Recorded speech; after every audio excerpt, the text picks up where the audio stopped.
Stop ICE raids, the power of culture!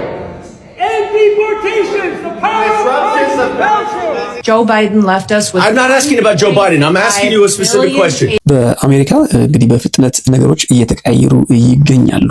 አሁን እየሰማን ያለነው መረጃ እንደሚያመለክተው ከሆነ የብዙዎች እንባ ያለባቸው በስልጣን ላይ የሚገኙ በዋናነት እንግዲህ ኢሚግሬሽን ላይ ወይም ደግሞ ስደተኞች ላይ የሚሰሩ ግለሰቦች ከፍተኛ የሆነ ጫና ውስጥ እየገቡ እንደሚገኙ መረጃዎች ያሳያሉ። አሁኑ ሰዓት የዲኤችኤስ ወይም ደግሞ ዲፓርትመንት ኦፍ ሆምላንድ ሴኩሪቲ ሴክሬታሪ የሆነችው ክሪስቲ ኖኤም በምክር ቤት ከፍተኛ ውርደትን እንደተከናነበች መረጃዎች እያሳዩ ይገኛሉ። እንደምታስታውሱት ከዚህ ቀደም ከሴኔተሮች ጋር በነበራት ቆይታ ክሪስቲ ኖኤም መሰረታዊ የተባለ ቤዚክ የተባለ የኮንስቲቱሽናል ኮንሰፕት ሚስ ስታደርግ ወይም ደግሞ ስትሳሳት እዛው ላይ እንድታረም ተነግሯታል። እስኪ ቪዲዮውን ተመልክተን እንመለስ።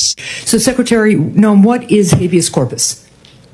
Well, habeas corpus is a constitutional right that the president has to be able to remove people from this country and suspend their right to... Let me stop you, ma'am. Habeas corpus, excuse me, that's incorrect. President Lincoln used it. Excuse me. Habeas corpus is the legal principle that requires that the government provide a public reason for detaining and imprisoning people. If not for that protection, the government could simply arrest people, including American citizens, and hold them indefinitely for no reason. And to all Americans. እንደተመለከታችሁት ነው እንግዲህ በዘራችሁ አይ ድረስ ያው የሰው ልጅ አይሳሳትም አይባልም። ነገር ግን እንግዲህ ክሪስቲ ኖኤም ያለችበት የስልጣን ሌቭል በዚህ ደረጃ ኮንስቲቱሽኑን ሚስ ታደርጋለች ወይም ደግሞ በዚህ ልክ ተሳሳታለች ብሎ የሚጠብቅ አልነበረም። ያው እንደሰማችሁት እንግዲህ ፊት ለፊት እዛው ነው ማስተካከያ እንድታደርግ የተጠየቀችውና ትክክለኛው ኮንስቲቱሽን ላይ ያለው ዴፊኒሽን ወይም ደግሞ ትርጉም የተነገራት ይህ እንግዲህ እጅግ በጣም ከባድ ነው። እንግዲህ በዲኤችኤስ ሌቭል በዲፓርትመንት ኦፍ ሆምላንድ ሴኩሪቲ ሌቭል ያለ አንድ ግለሰብ እንደዚህ አይነት ስህተት ይሰራል ተብሎ አይጠበቅም። ሃቤስ ኮርፐስ እንግዲህ ብዙዎቻችን እናውቀዋለን።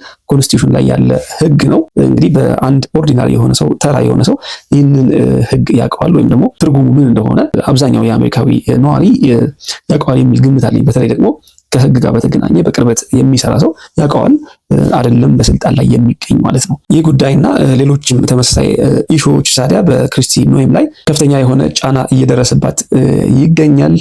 ያም ደግሞ እንግዲህ ምናልባት ሊደርሺፕ ፖዚሽን ላይ መቀመጧ እንደማይመጥንና ምናልባትም በዚህ ሰዓት በተለይ እየተሰሙ ያሉ መረጃዎች የሚያመለክቱት ከስልጣኗ እንድትለቅ በገዛ ፍቃዷ ከስልጣኗ እንድትለቅ ካልሆነም ደግሞ የኢንተርናል የሆኑ ደግሞ ውስጣዊ ሩመሮች እንደሚያመለክቱት ከሆነ ዶናልድ ትራምፕም ይህችን ግለሰብ ሊያባራት እንደሚችል ከበርካታ ሚዲያዎች እየተሰማ ይገኛል።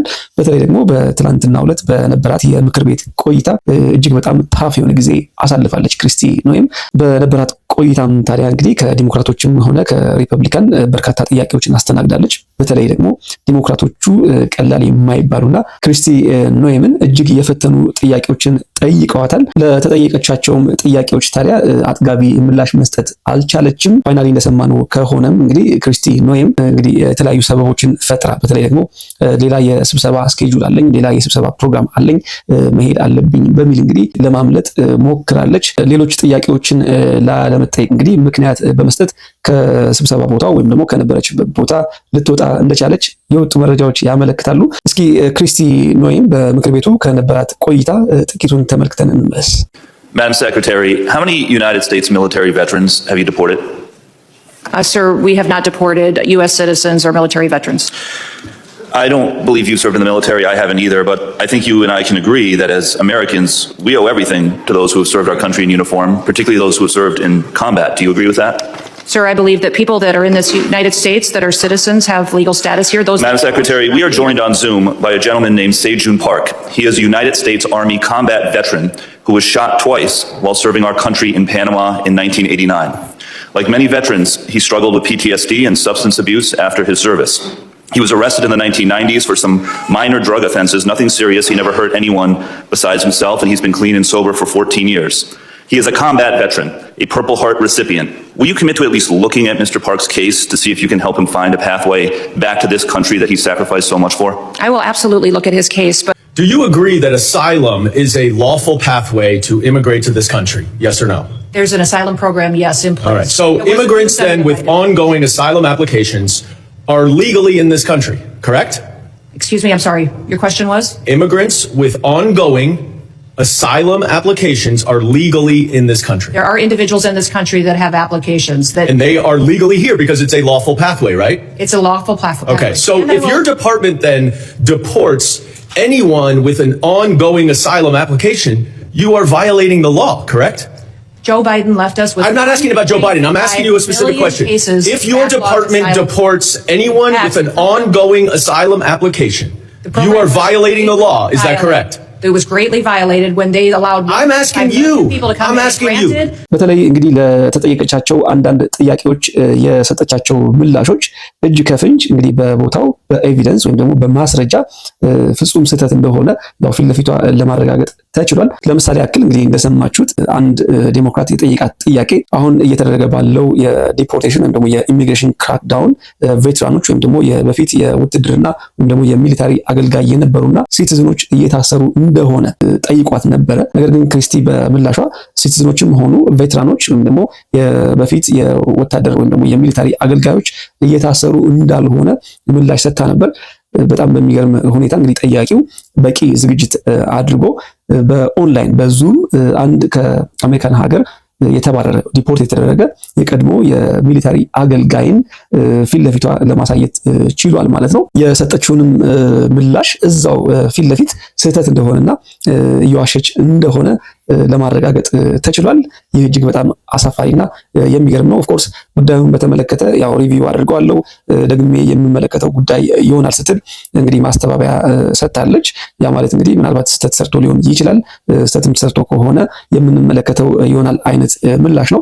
ነገር ግን ክሪስቲ ምን እየተፈጸመ እንደሆነና በአይስ ኦፊሰሮች ምን እየተከናወነ እንደሆነ ጠንቅቃ ታውቃለች። ከዚህ ቀደምም በነበራት አግሬሲቭ የዲፖርቴሽን ስትራቴጂ ምን ሊደረግ እንደሚችልና ምን እየተደረገ እንደሆነ የሷም እጅ ስላለበት በደንብ ታውቃለች። ነገር ግን እዚህ ጋር እንደሰማችሁት ፍጹም እንደማታውቅና ቬትራኖችም ሆኑ ሲቲዝኖች ከሀገር ቤት እየተባረሩ እንዳልሆነ ከአሜሪካ ዲፖርት እየተደረጉ እንዳልሆነ እንግዲህ በግልጽ ዋሽታለች። ይህ ብቻ አይደለም እንግዲህ ክሪስቲ በጣም በብዙ ጉዳዮች ላይ ትጠየቃለች። በተለይ እንግዲህ ከሂውማን ራይትስ ጋር በተገናኘ ከሰብአዊ መብት ጋር በተገናኘ ከፍተኛ የሆነ የሰብአዊ መብት ጥሰት እየተከናወነ እንደሆነ ለዚህም ደግሞ የእሷ እጅ እንዳለበት ይነገራል። ከዛም ባለፈ ከፋይናንስ ጉዳይ ጋር በተገናኘ ፍጹም ከአንድ ትልቅ ተቋም የማይጠበቅ የተዘረከረከ አሰራር እንዳለም እንግዲህ በርካታ የሚወጡ መረጃዎች እያመለከቱ ይገኛሉ።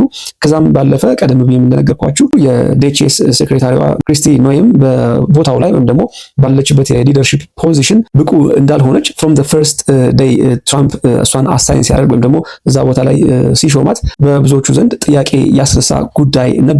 ይህንን ተከትሎ ታዲያ በነበራት የምክር ቤት ቆይታ ዲሞክራቶች ያው ሪዛይን እንድታደርግ ሲጠይቋትም ነበረ። Madam Secretary, your incompetence and your inability to truthfully carry out your duties of Secretary of Homeland Security.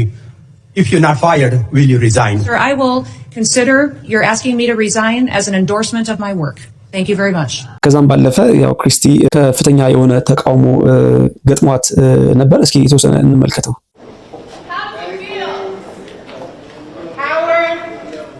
Me, I'd like to introduce them to you.